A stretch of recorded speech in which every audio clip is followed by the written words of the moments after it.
So, you're going to go from right to left. Predictions, Carrie? For the match? Yeah, for the FA Cup final, the big game. Oh, see, I just think Chelsea can turn it on. And I think Chelsea were unlucky to win, unlucky not to win away at Old Trafford. But it's Mourinho. Frank? I'm going to come back to you last, Frank, because I'll put you on the spot. Ash? I just think Mourinho finds a way. I think this is more important to him than anybody else on the field or off the field to win the trophy. So he'll find a way to do it. Alex? Sorry, Frank. I'm going Mourinho as well. I just can't see any other way Chelsea are really going to get past how he's going to set that team up. And I think it might be a bit unfair to ask you, Frank. So you can plead the fifth if you want. No, I can say Chelsea if I want as well. I'm going to go Chelsea. There's a critical factor in this game for me, and he's not the only critical factor because Manchester United have a lot, but it's Eden Hazard. If he turns up, I don't mean that in a bad way because he turns up a lot. If he performs, he can really hurt Manchester United. So they might change their game plan to deal with him, as they've done before, obviously. And I think Chelsea will win 2-1 off the back of Eden Hazard being at his best. He showed glimpses more than glimpses in the semi-final where he was fantastic. Yeah, he was outstanding. And if he can get in those spaces and get the ball and turn at Manchester United back four, because forget Manchester United play with wingers as full-backs, centre-backs questionable at times. So if you can get at that back four, that's why Mourinho protects it so well, because he knows it's weak. And he'll probably stick three in there again and protect it again, which could be a cagey game. But if Hazard finds space, then I can see Chelsea winning. Sorry, Paul, can I just ask, when he came back with Inter Milan in 2010 to Stamford Bridge, did he unsettle the dressing room with the way that he behaved in the build-up to the game, and did he get in the players' heads? Because remember in the tunnel before, he was cuddling everybody, hey, Didier, it's great to see Frank, it's great to see you. And I think he'd been saying, I've been texting the boys and texting all the players in the build-up to the game, but did that unsettle you at all? It didn't feel like it unsettled us at the time. I think his game plan unsettled us. He knew us so well, and he stopped us doing what we wanted to do. It was really frustrating. I remember the night at the Bridge particularly. We could have got a better result there, actually. We played okay there and had a couple of chances. I remember having a late chance, which would have changed it, but he set up brilliantly. But yeah, although he is the master of that stuff. He's not the only master now. I think they're all good at Pep Guardiola, Klopp. They're all good at that sort of stuff. But yeah, he probably did. You know, I hated the cuddles pre-game. It's a nonsense, isn't it? Why would you cuddle in the tunnel in front of the camera? You know what I mean? You know that's a little ruffle of the hair. Yeah, and the old slap around the face. And all that. I hate that. You know, they're one of those, as if he's your mate. yeah. I'll show you a slap. Yeah. Sorry. But one of the, I think, and I agree with Frank, and I'm sure most people would agree that Eden Hazard, key man. One of the enigmas of this season, and perhaps last season as well, Paul Pogba.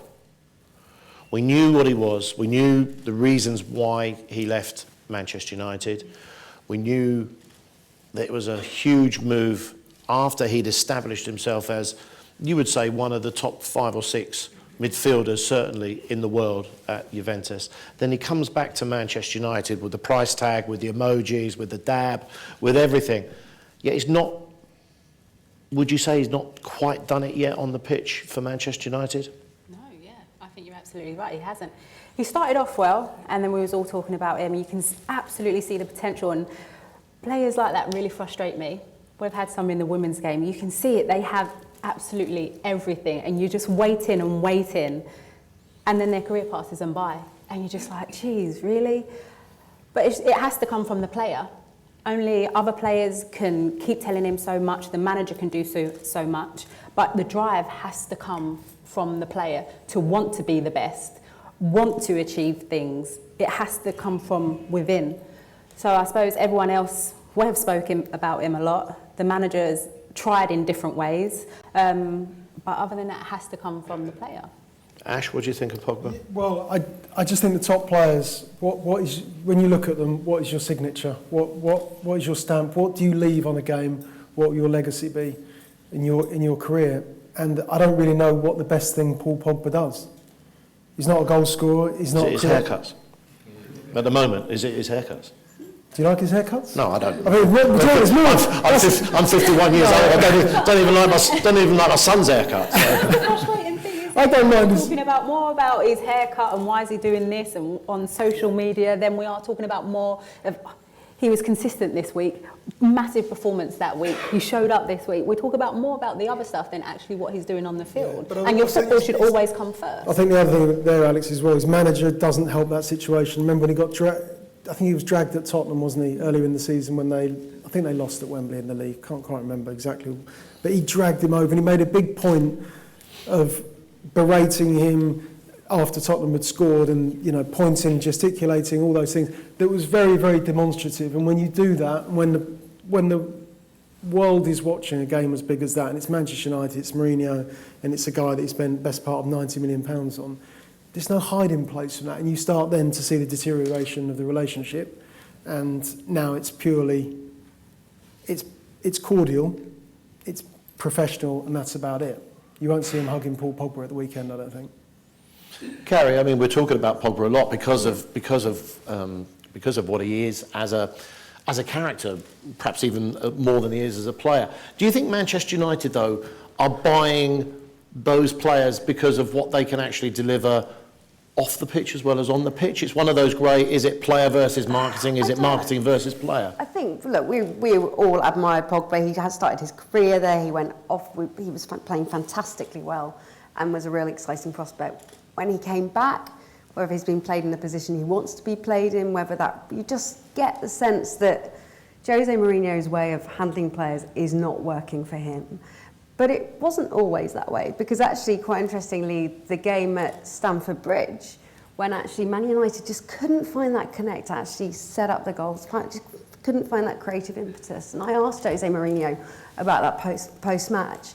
And I said, it was more of a midfield problem, or the forwards not doing enough work. And he said, don't make me talk about the fact, don't make me tell you we're missing Pogba, or don't make me talk about Pogba. Right then, he was working and working well. But there is a disconnect. And I'm quite cautious about what I say about what I see at in the tunnel. But it was fairly extraordinary after the semi-final that the players were playing in the were celebrating in the tunnel.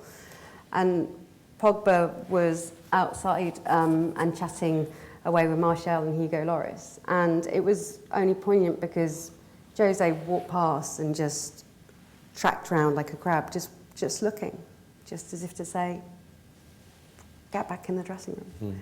And Michael Carrick's working one-on-one with Pogba. I think they're going to make it work. He'll stay on for next season. They want that to happen. But they've got to do something with that relationship. And I don't know, do the relationships improve? Can they improve, Frank? Does it change?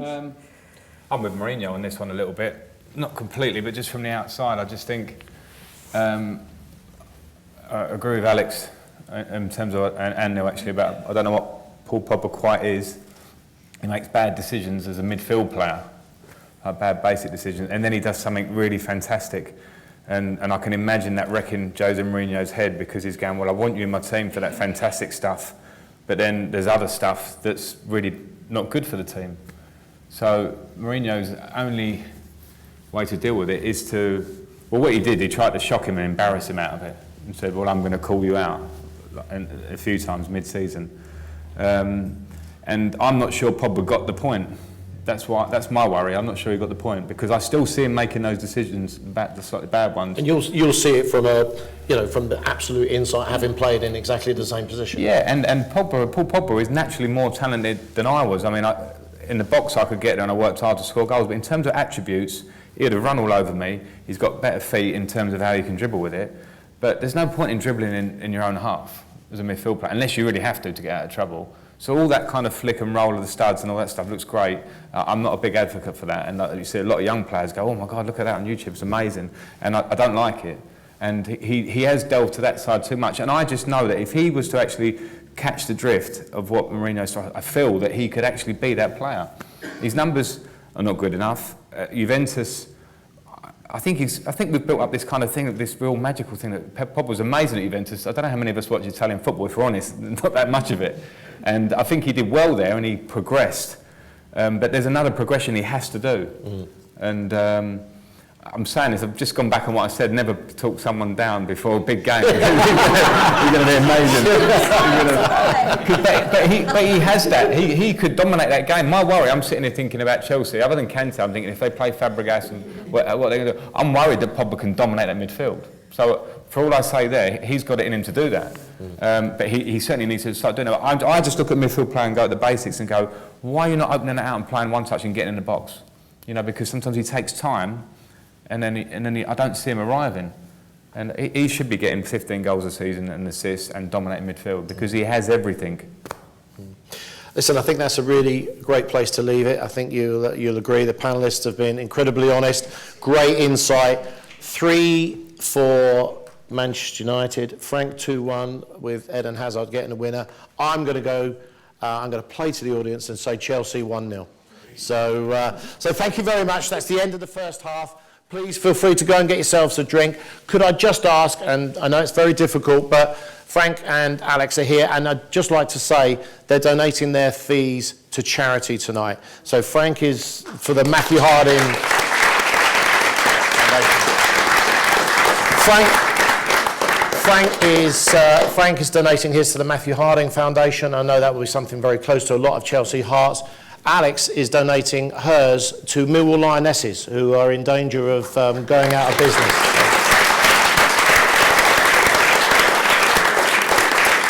So, to that end, I would just say, listen, I know Frank and Alex are two of the most friendliest people they can, but please don't mob them for selfies, don't mob them for everything. They're doing this because as almost a favour to the Football Writers Association and William Hill. So just a little bit of respect. So thank you very much. Feel free to go and get a drink. We'll be back here in about 15 minutes. Thank you very much indeed.